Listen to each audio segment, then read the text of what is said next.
am here today with Dr. Uma Naidoo. She is a nutritional psychiatrist and director of nutritional and lifestyle psychiatry at Massachusetts General Hospital. She is also on the faculty at Harvard Medical School. So you're a busy lady. So thank you so much for taking the time to talk with us today. Thank you so much, Heather. Thanks for having me. Sure, absolutely. So let's just jump right in. And, the first thing, of course, I think people might want to know is what is a nutritional psychiatrist? That's such a specific area of study. And if you could tell us a little bit more about what that is and how you got involved. Absolutely. Thanks, Heather. So it is a more nascent term used for work that individuals like myself have been doing since residency, really. And what it is the use of healthy whole foods and nutrients to improve our mental well-being. It does not exclude the use of medications. I still prescribe medications as a psychiatrist, but there are many instances in which, in fact, in all instances, people can improve their mental well-being and mental fitness through how they eat. It's not about 10 milligrams of Prozac or 10 blueberries. It's really about how do we put it together for each individual to feel emotionally better, especially at a time where, like now, where we actually know that mental illness is significantly on the rise. I love that you said that. It's not a matter of 10 pills versus 10 blueberries, because when I first hear that term, I think, oh, well, then obviously nutritional psychiatry means maybe I'm going to eat some different food and instantly feel better, but that's not really the case. And what I love is, and we're going to talk a little bit about this as well, is your book, which is This Is Your Brain on Food. And you can see, as I showed you earlier, I've taken some notes.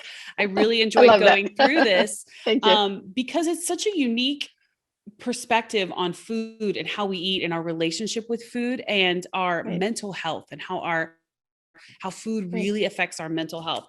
I can't tell you how many times I have been craving something from McDonald's or gone through a drive-through really quick. And I get that instant gratification. And then an hour later, I feel terrible again. I feel sad. And I really want to dive in and talk a little bit more about how food affects our brain. So tell me how diet really does have an impact on our mental health. Absolutely.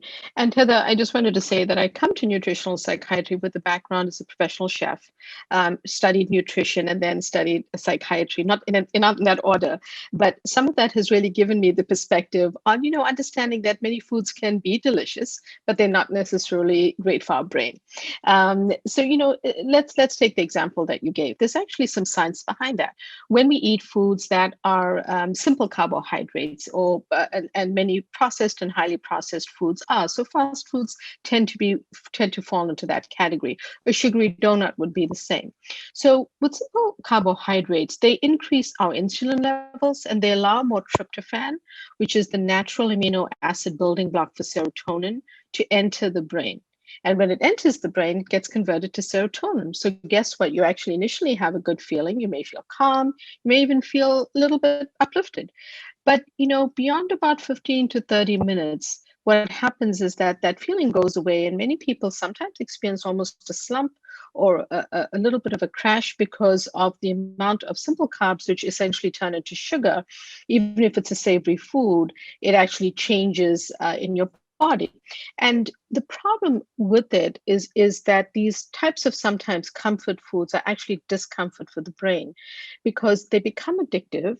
I should say we want more. Addictive is a strong term, but many people talk about this. Once they have one, they want it the next day as well.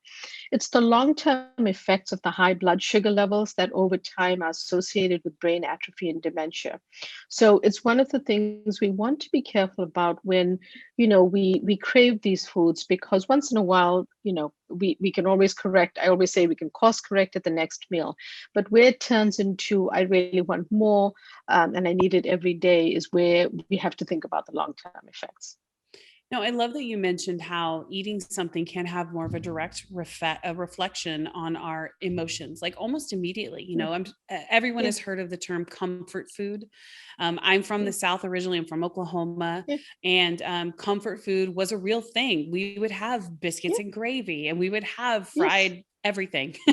And it's comforting. It is comforting. in the Absolutely. Yeah. moment, but then, in the long term, it isn't.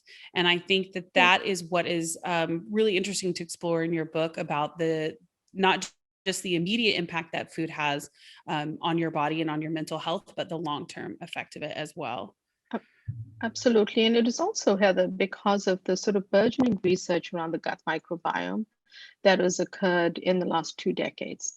And, doctors who went to medical school more than about 2 decades ago wouldn't have studied the microbiome and wouldn't have studied because if this is newer science that has emerged yet between approximately 2013 and 2017, there were more than 10,000 publications in this area.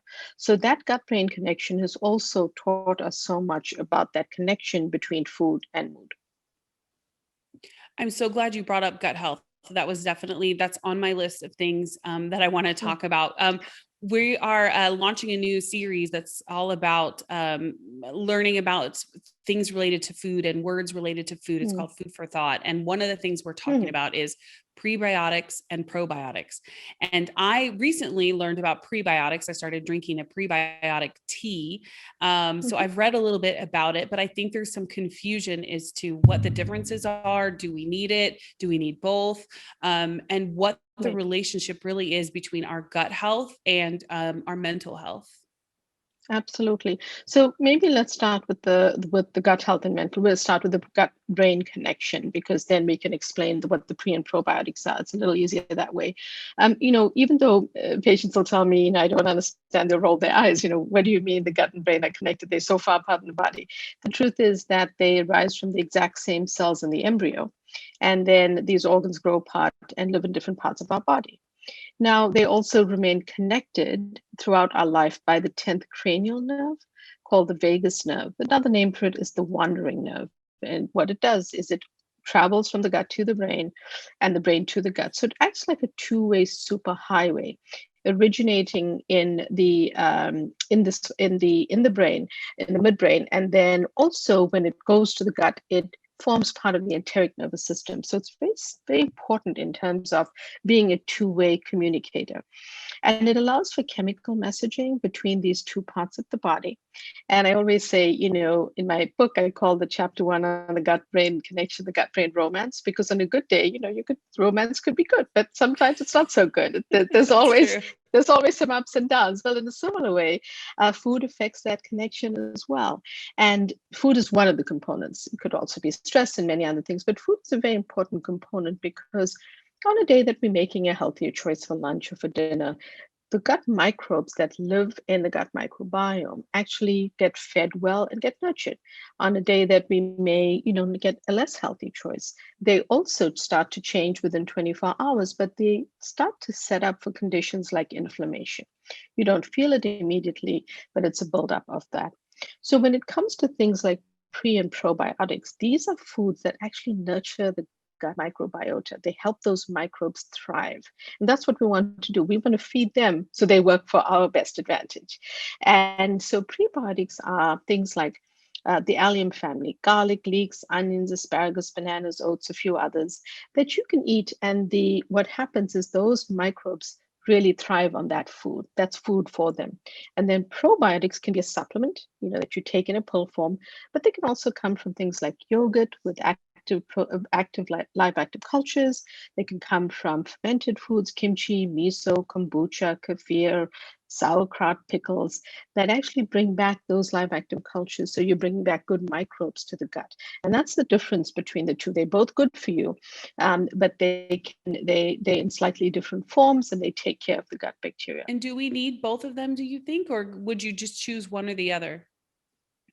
We actually need both because they come back to the microbiota, but they do slightly different things. One feeds those microbes, the prebiotics feed the microbes, and the pro or the fermented foods actually almost bring back more good microbes to the gut.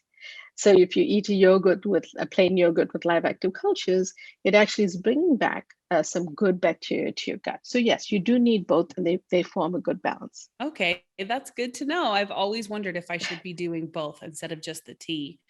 Well, Um, that's so helpful. Okay, so I want to switch gears a little bit because I want to really dive in and talk about the food allergy community. FAIR is such a mhm, wonderful organization, and they're really been a big advocates for people dealing and struggling with food allergies. And I want to talk yeah. about the relationship between food allergies and mental health. When you find out, Mhm, it could be even from the very beginning, when you first find out that you have a food allergy, mhm, how that can affect our mental health, but then also absolutely. eliminating a food, the idea of eliminating a food from Yes. your diet. Mhm. How does that affect people who are going through food allergies? Absolutely. Well, I think it can sometimes, it depends on how the allergy is discovered. It can be highly traumatic for someone. They can themselves have a severe allergic reaction, or it can be a parent witnessing a child. I spoke to a client recently who is still traumatized by the fact that her very young daughter had a severe allergic reaction requiring two EpiPens because they didn't Mm. realize she was allergic to sunflower seeds. So that's not Oh, something wow. a parent would know. No Mhm. one else was allergic to it. So it can be, she is still very traumatized by that and is fearful whenever she feeds her child. And you completely understand that. And then there's also the actual experience the person has. The child, fortunately, was very young at the time, and it seemed might have been that it was in a paste or some form like that that they didn't, I don't think she was old enough to know.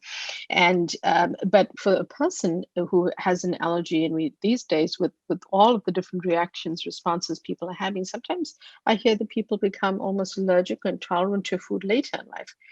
It can also be very traumatic then. They can break out in different, they can break out in hives. They can have a swollen tongue. They can have a very scary reaction, but even a mild response is very scary to someone. So I think that one of the things to think about is the kind of stress and trauma that it causes us. But then the other is the fear of what can we eat? What can we include? What should we include? What do we not want to eat? And sometimes I notice that that makes people very fearful about the food choices they're making. And their range of food becomes narrower because of fear. And I understand that. It's so relatable. So all of those things I think come to say that people can become more anxious, more worried, Mm. feel a little bit almost left out of the conversation, because sometimes you go to a certain event and you can't eat a certain food because you have to be careful. And unless that event has catered for you, of course, pre-COVID times, you can feel very left out. So it's definitely has both psychological and some mental health impacts that are quite significant. Do you know if there's been any research as far as in the food allergy community on how to help people who have been diagnosed with allergies deal with um, their diagnosis? And also, if there is a specific food that they're missing out on, is there anything that they can supplement with? And, how are they Mhm. able to adjust after their diagnosis? Absolutely. I'm not sure about research surrounding the particular responses. I know it's been looked at the perspective from it being traumatic.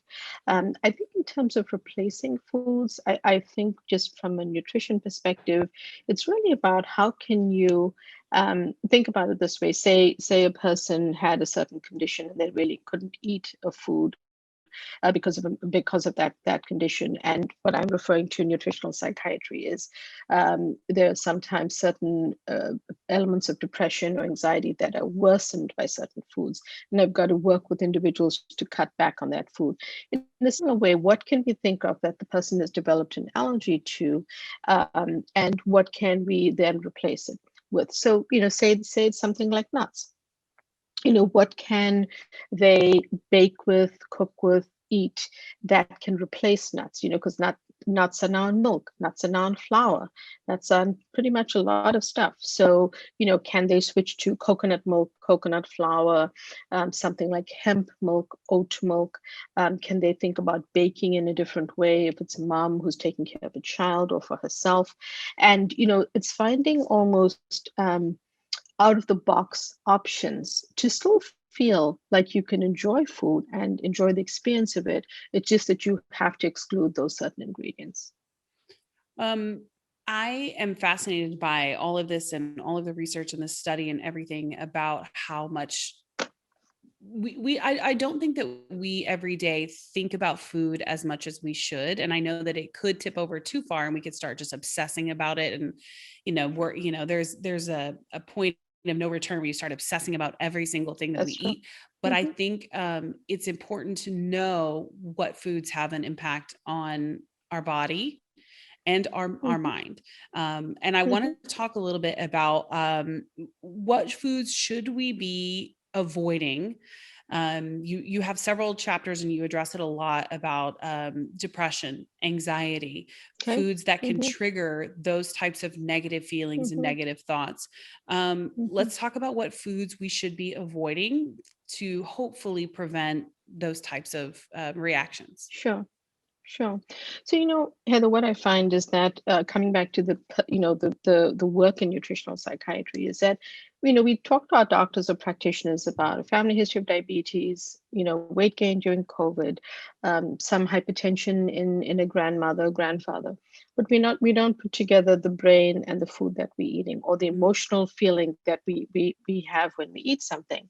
So, and I say that because people know that added and refined sugars, hidden sugars, are bad for type 2 diabetes or insulin resistance, but actually they really worsen mood conditions as well as worsen and drive anxiety, and they can often be hidden.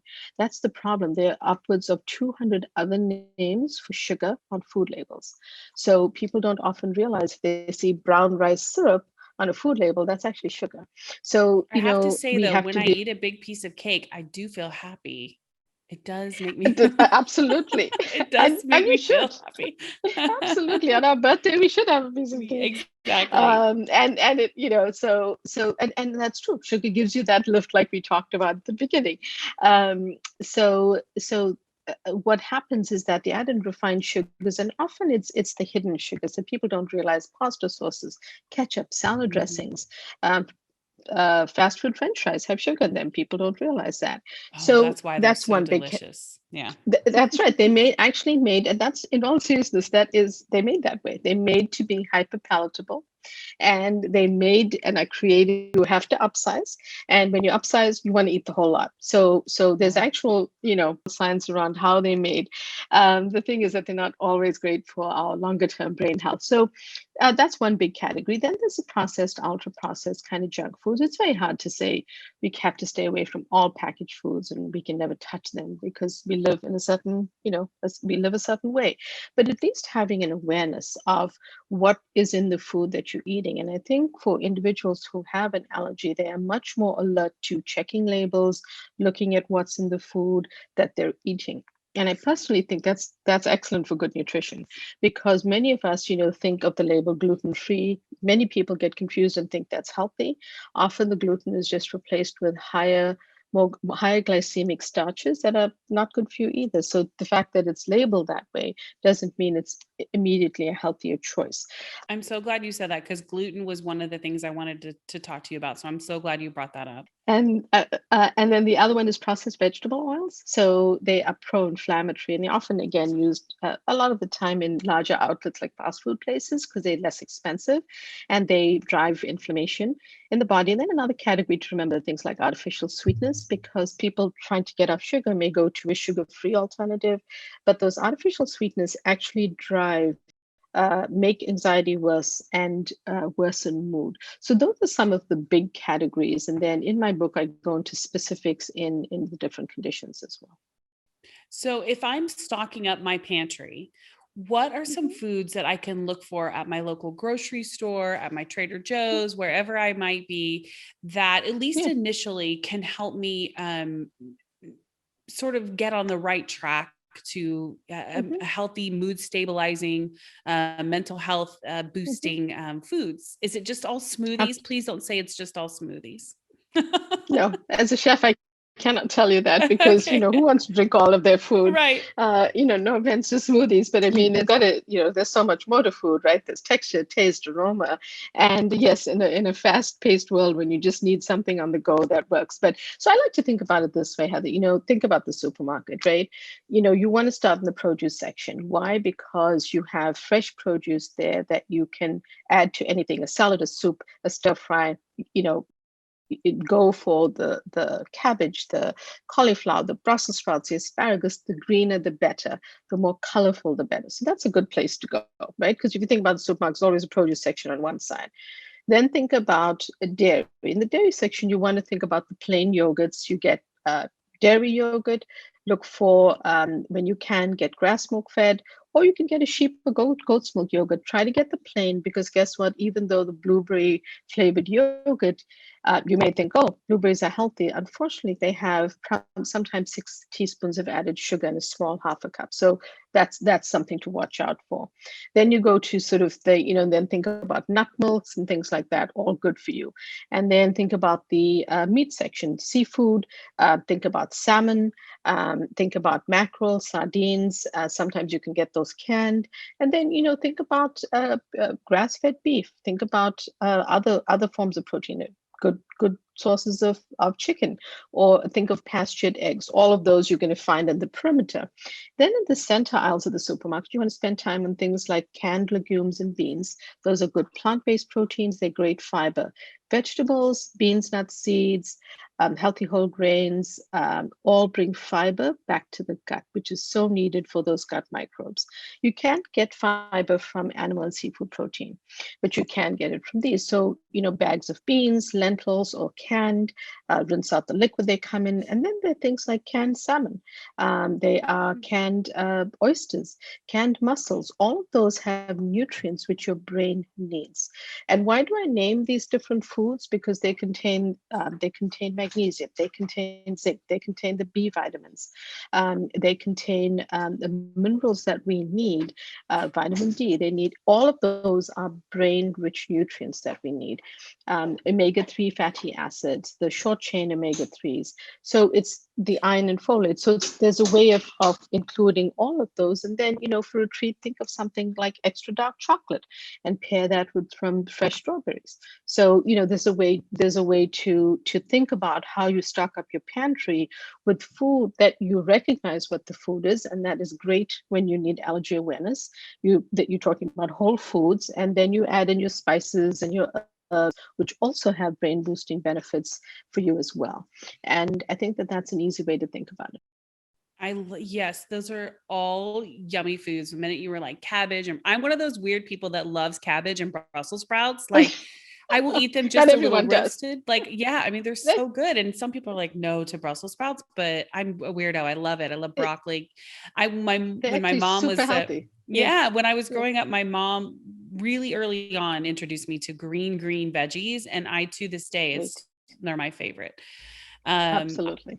One of the things I loved about what you talked about in your book is that this is not a diet plan. What you're talking about here is not a weight loss plan. It's really more of like a mindset and a different perspective on how to look at food. But within the book, you have something called the mind diet.